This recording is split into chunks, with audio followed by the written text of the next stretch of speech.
Bienvenidos al video LIDAR, las rutas óptimas y el uso de la topografía en la arqueología. Este video es una revisión general sobre algunas de las tecnologías modernas y sus aplicaciones dentro de la topografía, específicamente los estudios topográficos dentro de los estudios arqueológicos. Quiero empezar hablando sobre rutas óptimas. Rutas óptimas, pues son básicamente cálculos de posibles rutas o caminos o corredores de movimiento de personas con bienes pues podemos aplicarlo a muchas cosas. Pero las rutas óptimas consideran dos cosas o características específicas: distancia y relieve, la topografía, el terreno, para determinar las mejores rutas de un punto o un lugar a otro lugar para minimizar la energía necesaria para llegar al punto, como por ejemplo punto B desde punto A. Puede calcular con ese relieve, considerando, como digo, la distancia, identificando dos puntos en el paisaje y determinar la ruta o las rutas en que cuestan menos energía. Y pues hay que considerar, como digo, las dos características, distancia y relieve, porque a veces entre dos puntos hay una ruta en que la distancia es más corta, pero el relieve es más vertical, que tiene que subir y bajar mucho más. Por ejemplo, en Jalapa, cuando no hay pandemia podemos tomar clases en humanidades. Pues yo vivo casi al otro lado del Cerro Macuiltepec de humanidades. Y para llegar a humanidades para mí, pues tengo que ir casi alrededor de un lado del cerro. Una opción más directa, pues será subir y bajar el cerro. Desde una perspectiva de solo distancia, es una ruta más corta, pero cuesta más energía si estoy caminando para subir y bajar, porque tenemos que considerar relieve, el terreno y los efectos de esto. So, rutas óptimas, generalmente se usan esos DEMS, esos modelos de elevación digital de la topografía, y puede, como digo, determinar algunas posibles rutas entre algunos puntos. Y esos pueden ayudarnos en como dos formas específicas. Primero, si tenemos, por ejemplo, la costa del Golfo en Mesoamérica, en Veracruz y el Altiplano Central, pues utilizando un mapa de la topografía de toda esa región, enfocándonos en el área entre, por ejemplo, no sé, entre el Valle de México y las tierras bajas de la costa del Golfo, podemos ver las posibles rutas para ir de la costa hasta el altiplano. Y considerando la topografía y identificar algunas de las rutas más probables con el objetivo de minimizar energía. Si alguien quiere ir desde Jalapa hasta un lugar más al interior de México, pues quizás la ruta óptima no es una ruta en que hay que subir el cofre de Perote y bajar al otro lado. Igual no van a subir al pico de Rizaba para llegar a Puebla. Rutas óptimas en el Valle de México, pues una posible ruta es pasar entre los dos grandes volcanes, Popocatépetl y Iztaccíhuatl, pero no tiene lógica desde una perspectiva de energía, porque el gran cambio de relieve indica un gran esfuerzo, requiere mucha energía de subir y bajar. Nos puede identificar y enseñarnos posibles rutas como en el pasado o rutas para aplicar hoy en día, construyendo carreteras o otras cosas. La otra cosa que puede hacer para nosotros es si podemos identificar rutas de movimiento, de comercio en unas zonas y compararlos con las rutas óptimas debido de unos modelos. Si hay mucha diferencia, pues podemos empezar a pensar, ok, ¿por qué no pasaron por esa ruta mucho más fácil? Quizás había conflictos con otra región, quizás para tomar otra ruta más óptima según nuestros cálculos o modelos, pues requiere entrar al territorio de un enemigo, algo así. So podemos empezar a pensar igual como que vimos con la ubicación de sitios. Podemos identificar lugares óptimos para vivir o para tener un asentamiento y cuando los modelos que tenemos nos dice que eso no, eso sería un buen lugar y esto no, encontramos muchos asentamientos en lugares que no son óptimas, podemos empezar a preguntar por qué y explicar por qué. Igual con rutas óptimas y eso es una manera que utiliza directamente datos topográficos y un estudio que se usa mucho en la arqueología incluye algunos profesores y docentes y académicos en la facultad. Aquí se ve unos ejemplos con representaciones gráficas de 3 dimensiones derivados de DIMS y podemos ver algunas posibles rutas, las conexiones de contextos urbanos y no urbanos y incorporando datos sobre las montañas y cambios en las distancias verticales. En ese ejemplo, en el lado izquierdo, estamos hablando sobre elevación. Son las rutas más fáciles, más rápidas, más veloces, o más rápidas para pasar por una ruta.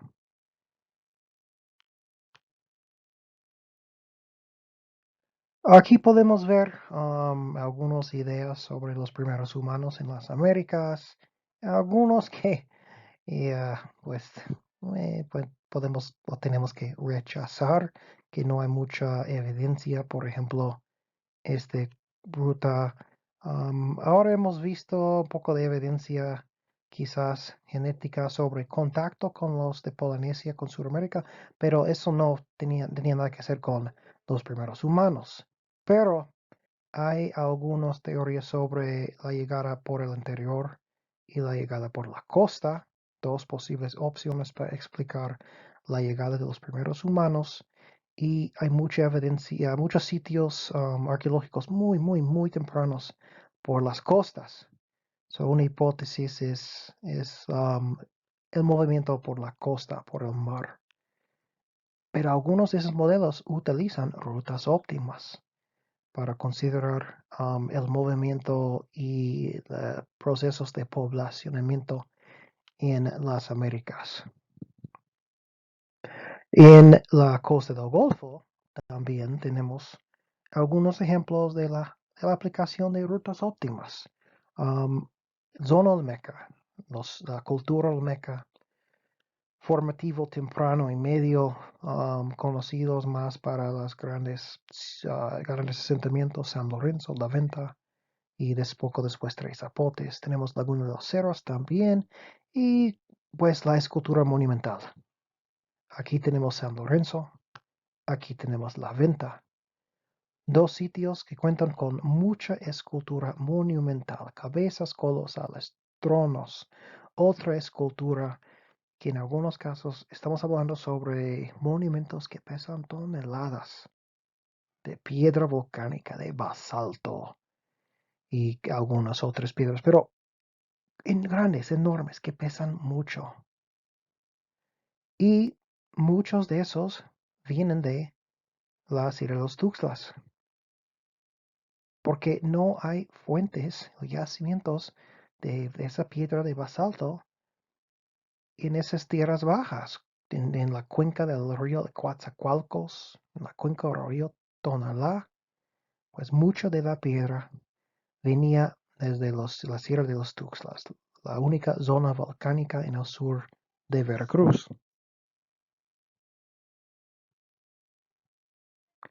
Tenemos un ejemplo de una cabeza colosal, un trono, pues esos son grandes. Y si han ido al museo de Almax, el museo de Jalapa, pues tienen algunas cabezas colosales. Hay algunas réplicas, pienso que hay una réplica todavía en Caxa. Hay uno ahí por la entrada del puerto de Veracruz, cerca del aeropuerto. Pero pienso que ya han visto cabezas colosales o ya saben qué son. Somos arqueólogos en la UB. Debemos, debemos saber qué son, de dónde vienen. Son grandes y hay muchos. Esos son las cabezas colosales de San Lorenzo. Hay pegado, hace 3000 años, el asentamiento estaba pegado al río Coatzacoalcos, que mencioné antes, que en la clase de la semana pasada, construir encima de un como domo de sal, una área elevada. Y basado en estudios químicos de piedra, en las 70, 60, han identificado las fuentes de la piedra. Y en San Lorenzo, el primer gran asentamiento de los Olmeca, mucho de la piedra viene de Cerro Sintepec en la Sierra de los Tuxtlas. Igual, para la venta han encontrado piedra de algunos lugares diferentes, casi la costa del Pacífico, Volcán La Unión, pero también de roca partida, ahí por los Tuxtlas, pero por la costa. Si han visto, hay una famosa tumba, un entierro, con columnas de basalto. Y a lo menos con algunos ya han edificado pienso que el origen de estos, que viene de ahí por roca partida. Probablemente las trasladaron por el mar, en barcos, en lanchas. Casi como pegado a la costa, pero utilizando el mar, porque pues es mucho más fácil llevar cosas mucho más pesadas en unos barcos que en la superficie de la tierra, porque no había las llantas o las ruedas, y pues la población prehispánica tampoco tenían caballos o vacas o animales así. So, muchos pensaron que pues es probablemente la única forma de llevar las piedras grandes, toneladas, a San Lorenzo la Venta, el Marquesillo y otros asentamientos que no están tan cerca de las Tuxtlas, fue por el mar y los ríos. Aprovecharon los ríos para llegar a San Lorenzo, pues el río Coatzacoalcos. Algo así. Sigue Cerro Sintepec con ese ejemplo, porque mucha piedra viene de esta parte de los Tuxtlas que se encuentran en San Lorenzo y la Venta. Bajándola hasta la costa, por el mar, río Tonalá hasta la Venta, y hasta San Lorenzo, río Coatzacoalcos. En una manera más o menos así. Quizás con más personas, quizás con barcos más grandes, pero fue mucho más fácil, con menos energía para hacer esto. Porque si me acuerdo bien, pienso que la cabeza más grande pienso que es la cabeza de Cobata, que se encuentra en la plaza principal de Santiago Tuxtla, pienso. Pues, si me acuerdo bien, como pesa como más que 10 o 12 toneladas, o algo así. Es increíble. So, así un dibujo, quizás una posible explicación cómo llevaron en este caso el trono de la Venta desde las montañas hasta la Venta. Pero basado en algunos estudios de rutas óptimas, también han identificado algunas otras posibles rutas. No es para decir que no fue por el río, pero probablemente una mezcla de rutas diferentes. Porque cuando estamos hablando sobre el pasado, como los tiempos de los Olmecas, a veces pienso que pensamos en tiempos medio cortos, pero estamos hablando sobre siglos y siglos. Y basado en análisis topográfica, y consideran las condiciones del terreno, no solo cambios en la topografía, pero zonas pantanosas, de pantanos, ríos, lagos, lo que sea. Identifican algunas otras posibles rutas que no solo aprovechan los ríos. Y hubo algunos estudios, 2013 y 2014, unas publicaciones enfocados en las rutas óptimas de las piedras para la escultura monumental. Y esos son dos de las rutas que no son tanto por el río, pero por la tierra. Ese rojo y ese morado para minimizar el costo energético. Y es interesante esos estudios porque aquí podemos ver San Lorenzo, La Venta, Cerro Sintepec. Aquí está Cerro Sintepec, San Lorenzo, La Venta. Y algunas de las rutas bajan más por acá.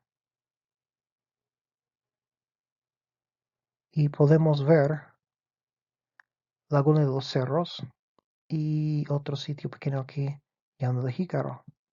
Aquí están. Pues aquí se ve de otro mapa Cerro Sintepec, Laguna de Cerros y Llano de Jícaro. Aquí está San Lorenzo. Línea recta, así. Mar, quizás hasta abajo y después por el río. Pero algunas rutas óptimas sugieren más por acá. Y en Llano de Jícaro se encontraron lo que parece que es un taller o talleres de escultura monumental. Encontraron la producción de escultura monumental Olmeca y ubicado entre la fuente de Cerro Sintepec y San Lorenzo, no directamente en medio, pero cerca de uno de esos modelos de una ruta óptima. Y parece que aprovecharon la fuente de Cerro Sintepec y también otras fuentes más cercanos. Y se encuentran en ese lugar muchas esculturas en el proceso de producción, que en algunos que dejaron de trabajar, en algunos por errores de producción, fracturas, lo que sea. Pero estaban trabajando en la producción de escultura monumental olmeca en Llano de Jícaro. Concuerda bien con, como digo, uno de esos análisis o modelos de rutas óptimas que no se asocia solo con los ríos como corredores de movimiento.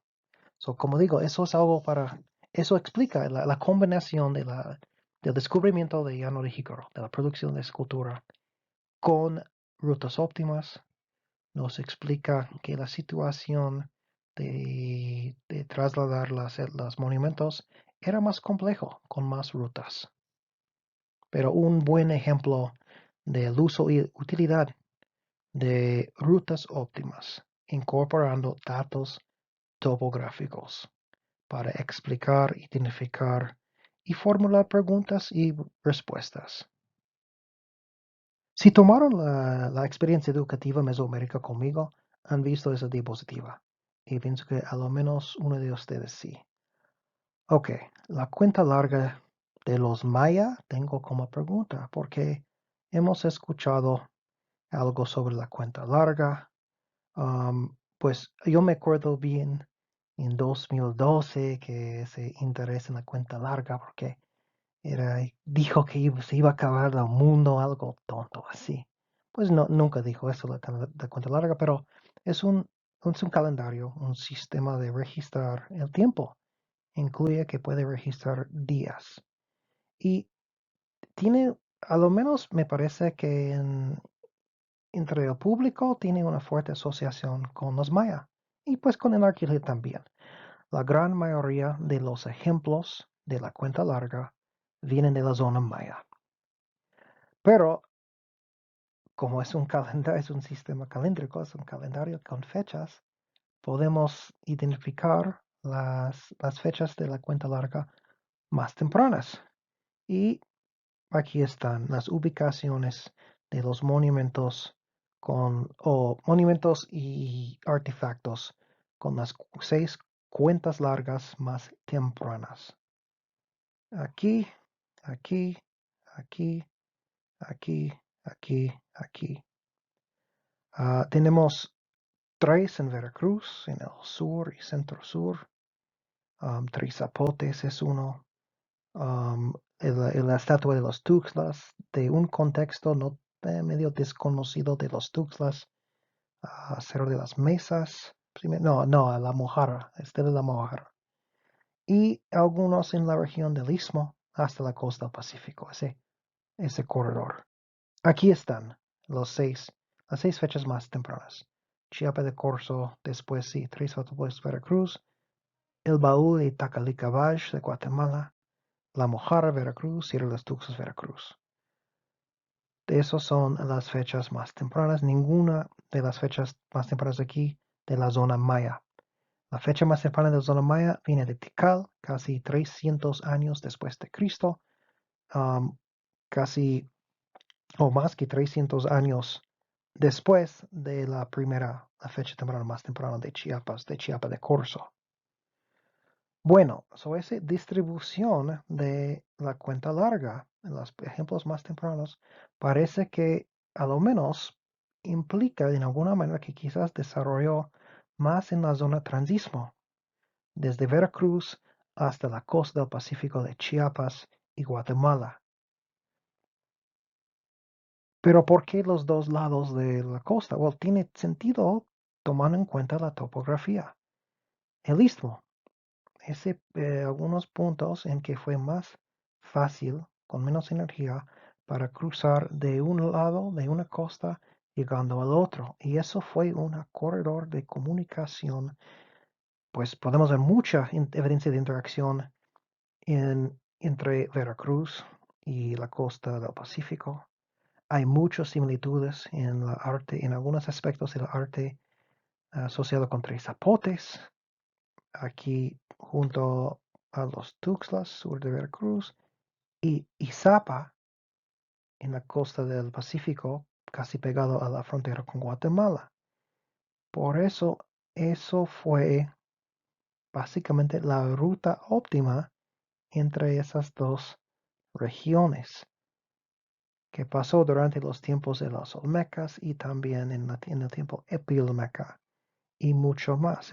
Y pues esa carretera como transamericana, algo así, pasa por allá más o menos también. Siguen aprovechando esas rutas óptimas y podemos ver, eso puede en alguna manera explicar la gran cantidad de interacción, intercambio y difusión o crecimiento de algunos atributos culturales y logros como la cuenta larga. Ahora quiero salir de Mesoamérica para otro ejemplo, a Oasis América, pues conocido más como Oasis América en el mundo español por Paul Kirchhoff, mientras que en Estados Unidos se conoce más como la área cultural del suroeste, Southwest. De todas formas, una región con un gran desarrollo de sociedades complejas, pues no tan complejas en relación como nunca desarrolló un estado, pero muchos aspectos de la complejidad en la época pre-hispánica, pre-europeo. Podemos ver esta región, Oasis América, básicamente, generalmente más tradicionalmente incluye todo, más o menos todo esto. Los límites cambian un poco, pero incluye partes de los estados de Estados Unidos, de Utah, Colorado, poquito de Texas, también las partes norte de Chihuahua y Sonora, como el gran sitio Paqui May por aquí, trincheras. Vimos una foto de trincheras a la semana pasada cuando hablé sobre terrazas. Y la gran cultura de los Hohokam. Y también tenemos lo complejo cultural antes conocido como Anasazi ahora se conoce más como pueblo ancestral, porque Anasazi era como una grosería de los enemigos de la gente de allá. So, es más como pueblo ancestral. Uno de los asentamientos o sitios arqueológicos más famosos, conocidos, visitados en Estados Unidos es aquí, el Cañón de Chaco. Muy, muy famoso por la gran escala de la arquitectura. Aquí está. Aquí se ve una reconstrucción gráfica del asentamiento o pues edificio más grande del Cañón de Chaco, conocido como Pueblo Bonito. Un pueblo, asentamiento, pues formado por muchos um, cuartos o habitaciones contiguos, conectados, llegando hasta 5 pisos de altura, con muchos cuartos o edificios semi-subterráneos, conocidos como kivas, estructuras rituales, la base de agricultura, las milpas, el maíz, todo esto. Y que tenía su apogeo o florescencia cultural principalmente en el periodo conocido como Pueblo III. Pues tiene una gran historia de crecimiento, de aldeas a pueblos, a estructuras más grandes. Llegó, como digo, su apogeo en que había mucha construcción de edificios grandes dentro de ese cañón durante ese pueblo 3. Después, por cambio climático, sequías, pues la falta de lluvia para sostener poblaciones grandes, hubo una gran caída poblacional y abandonaron muchas partes en esta región de Nuevo México. Bueno, eso es Pueblo Bonito hoy en día, como se ve. Pero como digo, es solo uno de como 12 o 13 asentamientos que eran más o menos contemporáneos dentro de ese cañón en los siglos 10, 11, 12, llegando al siglo XIII. So, otra vez la reconstrucción artística. Otros ejemplos dentro del mismo valle. Chetroquet, Pueblo del Arroyo. Aquí un ejemplo de Pueblo del Arroyo como casi la misma forma del Pueblo Bonito. Wijiji, aquí abajo, y muchos más. Una gran concentración de arquitectura monumental contemporáneo.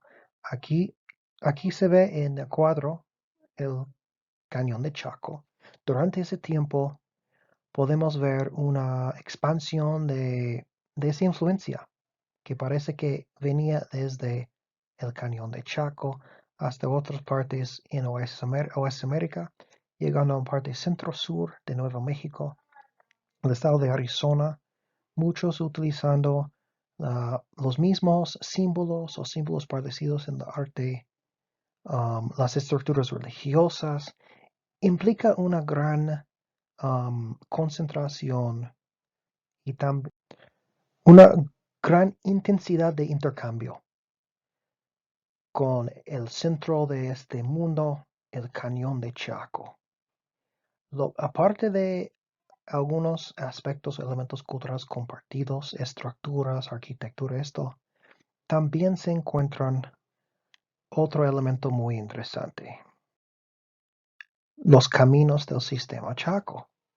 Aquí se ve estos caminos, así, y pues esos son cosas que fueron construidos más o menos durante ese gran apogeo del Cañón de Chaco. Son caminos para corredores, para caminar, movimiento. Aquí se ve un mapa no tan bueno, pero todas esas líneas como rojas, así. Eso es uno mejor. Ok, vimos ese pueblo bonito, una foto de ese Chetroquet, Wijiji o Wijiji y muchos más. Y podemos ver la escala aquí, esos son 3 kilómetros nada más. Y dentro de 3 kilómetros tenemos 1, 2, 3, aquí estoy por Pueblo Bonito, 4, Hongopavi, una vida. Estamos hablando sobre 7, 8 9, 10 asentamientos grandes en una distancia de menos que 10 kilómetros. Mira esta concentración aquí de 5 y estamos hablando sobre 2, 3 kilómetros cuadrados. Y todas esas líneas son esos caminos. La cosa interesante es que, pues en el principio, después de identificar esos caminos, pues los interpretaron como, pues eso fue para el comercio, para, para pasar entre un pueblo a otro, para salir del Cañón de Chaco, para llegar a otros sitios, a asentamientos más lejanos. Y parece que para algunos es así, pero con muchos no. Muchos terminan. Y no son por procesos de erosión o esto. Se acaban. Aquí, este camino llega hasta aquí. Este llega hasta aquí y nada más. Otros siguen llegando a distancias más como digo, más lejanas. Aquí se ve en esta foto aquí está Pueblo Bonito, ahí. Atrás, en la distancia, podemos ver 1, 2, 3, cruzan uno con otro. Aquí se ve en esta foto el Cañón de Chaco. Otros sitios grandes, medio cercanos, las ruinas aztecas, no tiene nada que ver con las aztecas. Eso fue un nombre dado por los españoles. Pero podemos ver muchos conocidos como casas grandes, sitios con arquitectura monumental dentro y alrededor del Cañón de Chaco. Otro ejemplo, esos caminos incluyen la construcción de escaleras en la piedra, que es mucho trabajo, ¿sí? Y aquí se ven algunos ejemplos de las escaleras. Escaleras construidas en el siglo X, siglo XI, siglo XII, con piedras, con percusión para construirlos. Esos no son productos de solo uso. Tenían que construir las escaleras en esta piedra. Un gran esfuerzo construyéndolos. Y la cosa interesante es que, aparte de algunos caminos que terminan sin llegar a ningún lugar, o entran al desierto y siguen por 10 kilómetros, pero no llegan a ningún asentamiento. A veces, la otra pregunta con las escaleras. A veces parece que construyeron escaleras aquí en la piedra en vez de caminar 100 metros por acá y subir en una barranca. En muchos casos querían conservar líneas rectas en vez de desviar para ir a una ruta más, para decir, óptima. Querían conservar los ángulos y las líneas y no importaba si tenían que construir las escaleras en la piedra. Aplicando un análisis de rutas óptimas, muchos de esos caminos no tienen sentido. Su ubicación, su dirección, los caminos en que tomaron desde una perspectiva energética, desde una perspectiva de llegar a, a otro asentamiento. Algunos, pues llegando a mesas o mesetas, en vez de pasar alrededor, suben y bajan. Y como digo, no tiene nada de sentido desde una perspectiva topográfica energética. Por eso muchos explican la posibilidad que tenían una función más ritual religioso, desde una perspectiva de transportación, de movimiento, no tiene mucho sentido. Como digo, es un ejemplo en que podemos comparar los resultados de nuestros modelos, las rutas óptimas, con la situación actual, identificando unas grandes diferencias y empezar a explicar por qué. ¿Por qué hay tanta diferencia? Pues quizás tenía otra función, que quizás nunca vamos a saber exactamente la función, pero la explicación de minimizar energía o llegar a un lugar más rápido, pues no aplica en este caso.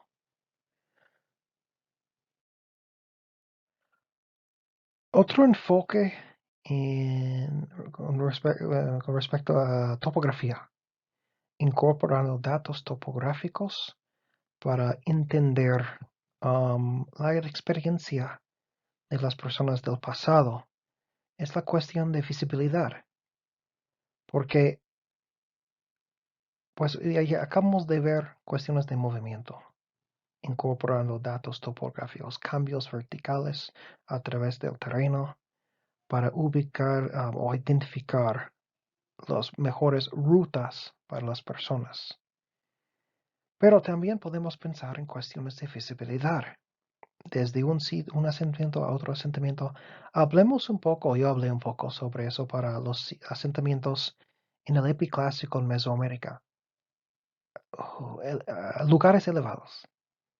Una cuestión es visibilidad para ver, como en tiempos de conflicto, es muy importante saber cuándo vienen los enemigos y para verlos, pues en vez de solo verlos cuando iban entrando al pueblo, a la ciudad, para verlos desde una distancia de 4, 5, 6 kilómetros. Eso es importante. Y podemos pensar en cuestiones de intervisibilidad entre asentamientos. Y hay muchos estudios que utilizan DEMS, los datos de topográficos, los modelos de elevación digital, para medir en alguna forma la visibilidad desde puntos diferentes en el paisaje. Como hay, por ejemplo, desde este punto se puede ver 80% del paisaje, pero desde este punto más abajo, dentro de una barranca, solo se ve 10%, cosas así. Y ubicando o identificando asentamientos o sitios arqueológicos, algunos en los lugares óptimos para tener mayor visibilidad, pues eso implica algo también, que quizás eso fue una razón para construir este asentamiento en este lugar, por visibilidad. Podemos pensar en visibilidad por muchas razones. Por ejemplo, esa cuestión de conflicto, de violencia, de riesgo, pero también, pues, para ver los otros asentamientos bajo el control de uno, como vimos con una posible explicación para Monte Albán en Oaxaca. No fue tanta defensiva, fue más para ver quién iba saliendo y entrando a un subvalle o entrando a otro subvalle. Control de movimiento. También podemos pensar en cuestiones de visibilidad de lugares sagrados, por ejemplo. Um, Podemos hablar sobre el concepto de Huaca en la zona andina.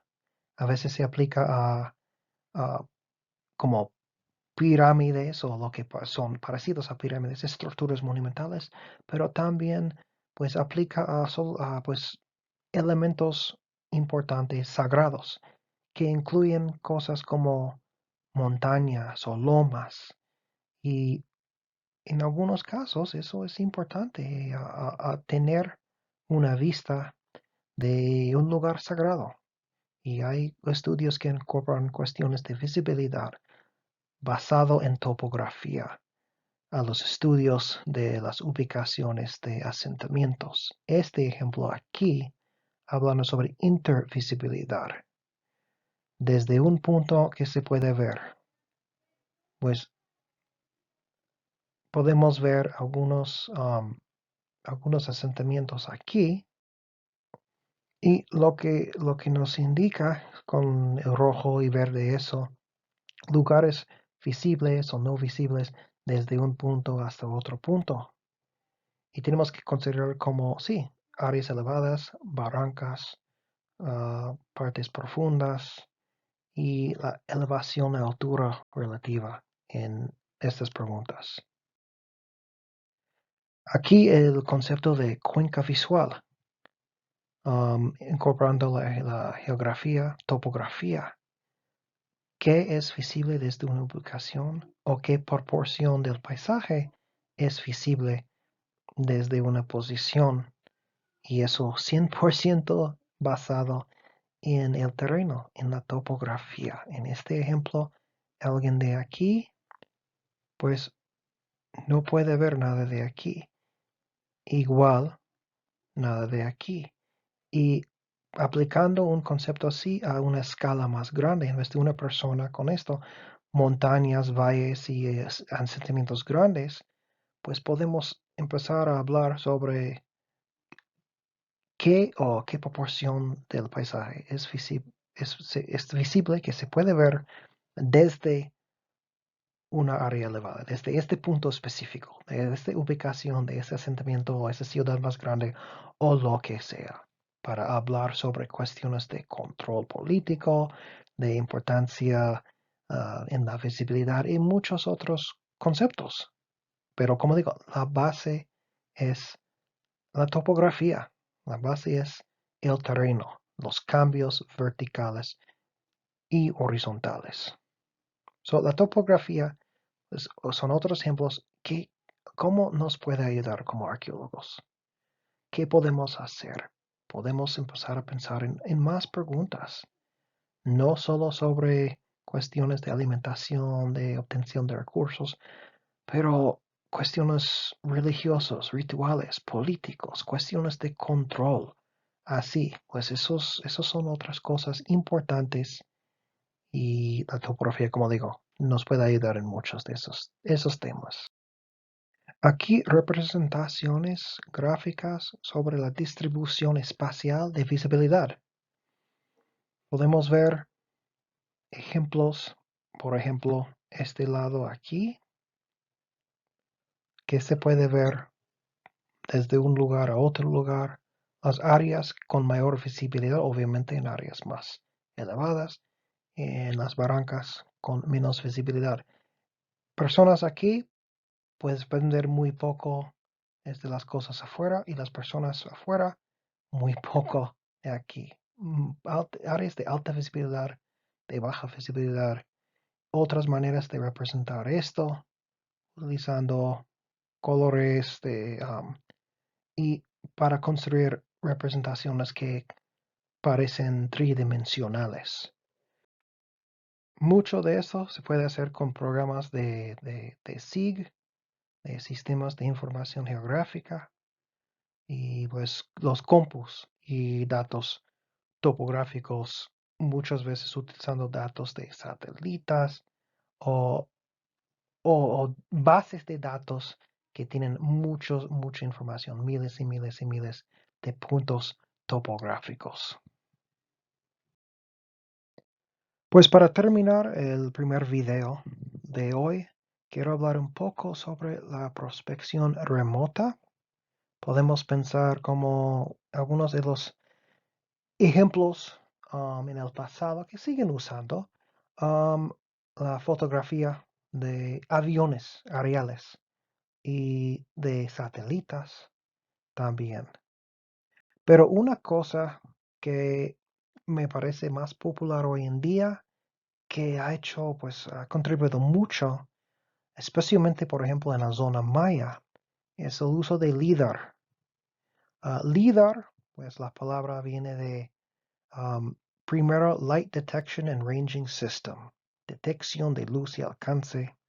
Han cambiado un poco lo que significan las palabras.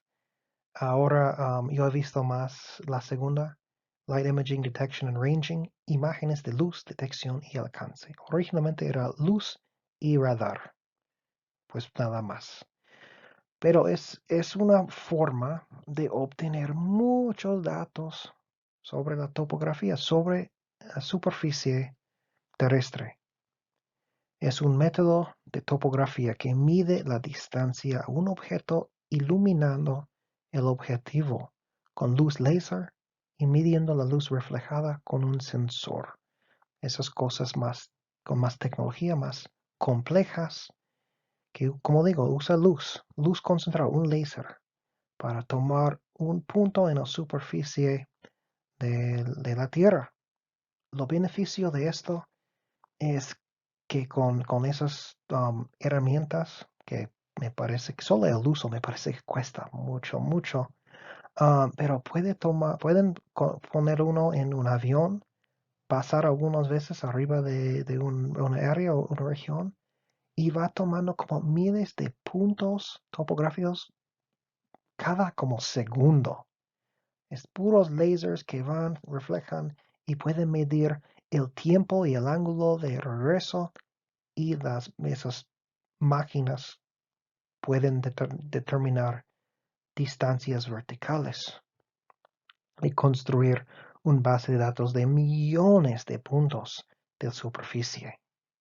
Se basa en las diferencias en los tiempos de retorno del láser y las longitudes de onda se pueden utilizar para hacer representaciones digitales en 3D, representaciones tridimensionales del objetivo, de la superficie.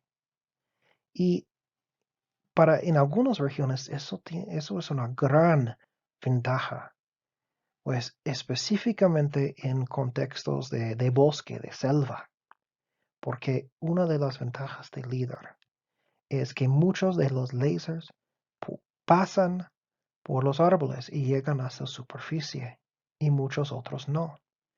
Y se puede obtener información sobre la superficie de los árboles, la capa de los árboles y también de la superficie de la tierra y guardar los datos en capas o niveles diferentes y básicamente se puede quitar los árboles y identificar la superficie de la tierra.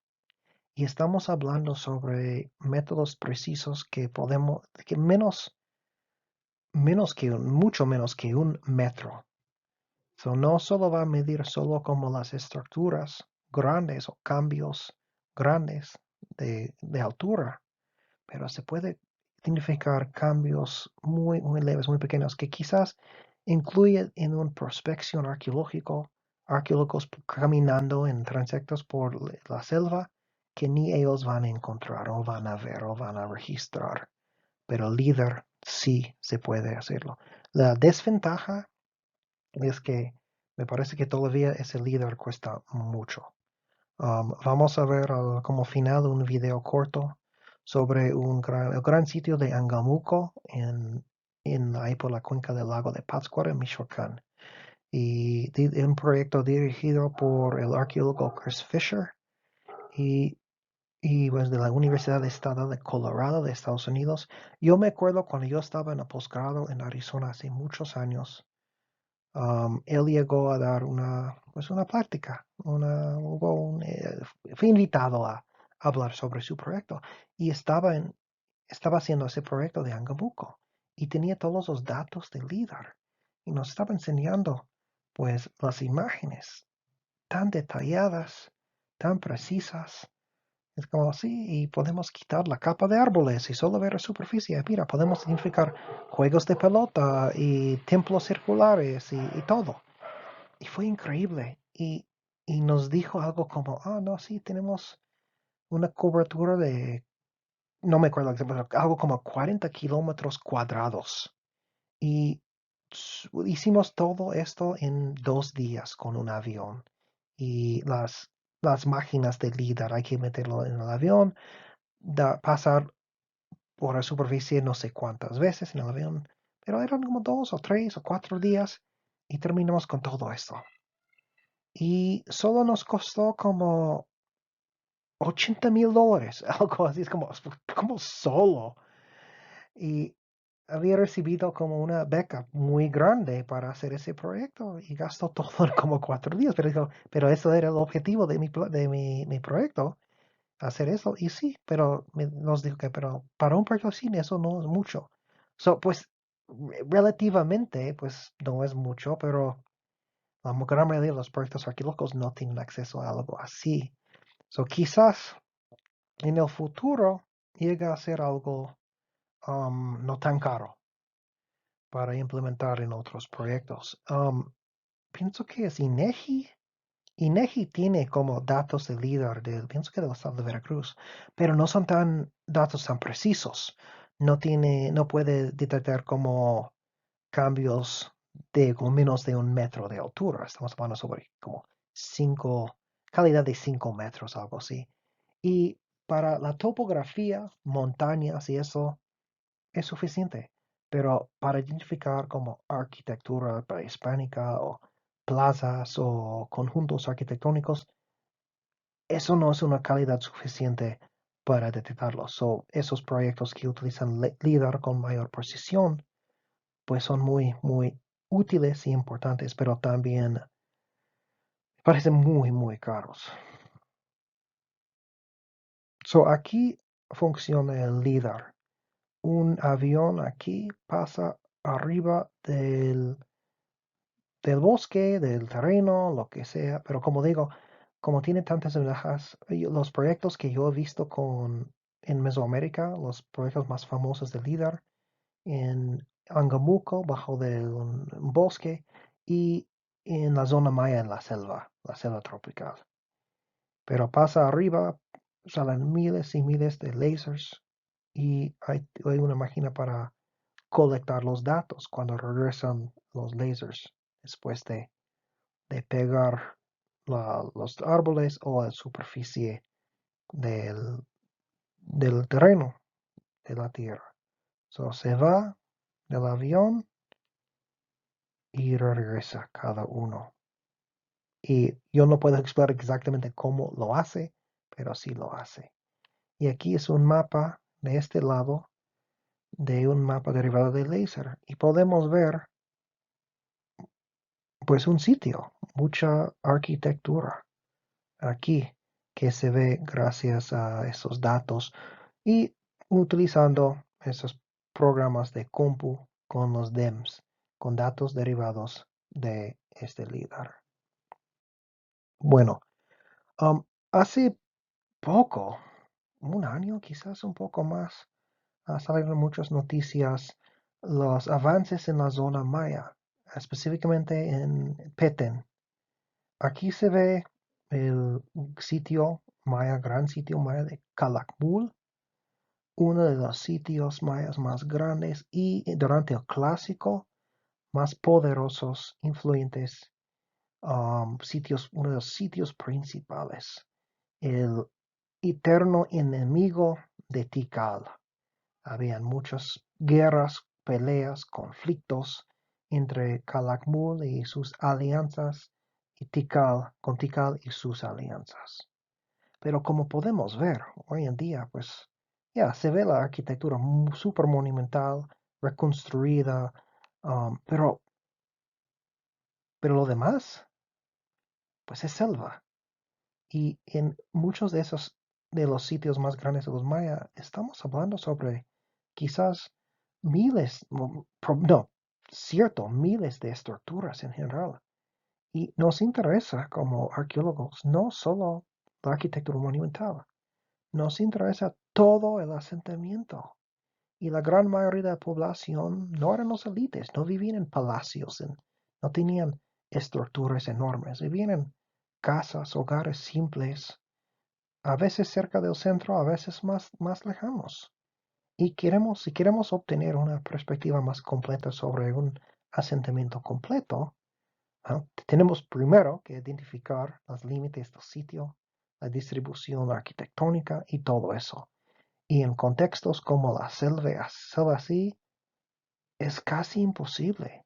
Pues imagínense la cantidad de arqueólogos necesarios, la cantidad de temporadas, los límites con visibilidad.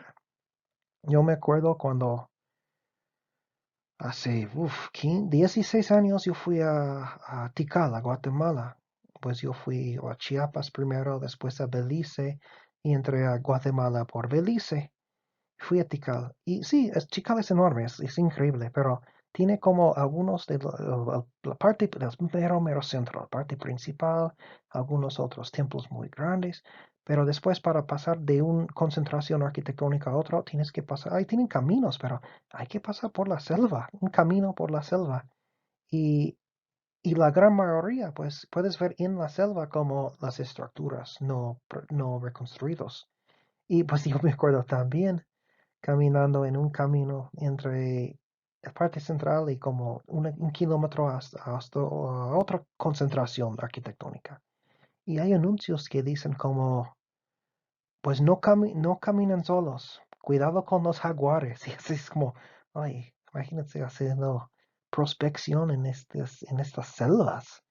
y pasando años y años y años con equipos grandotes de arqueólogos solo para hacer un recorrido regional para cubrir toda esa área.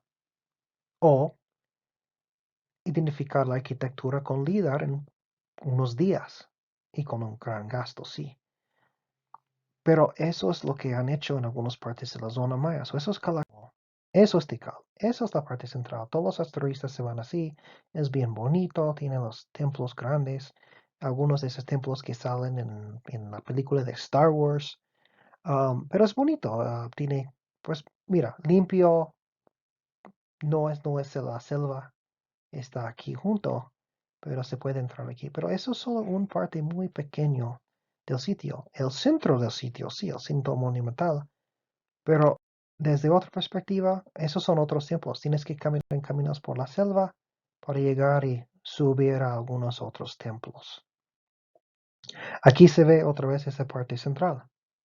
En la parte central se ve bien, pero estamos hablando sobre muchas más estructuras por no sé cuántos kilómetros cuadrados.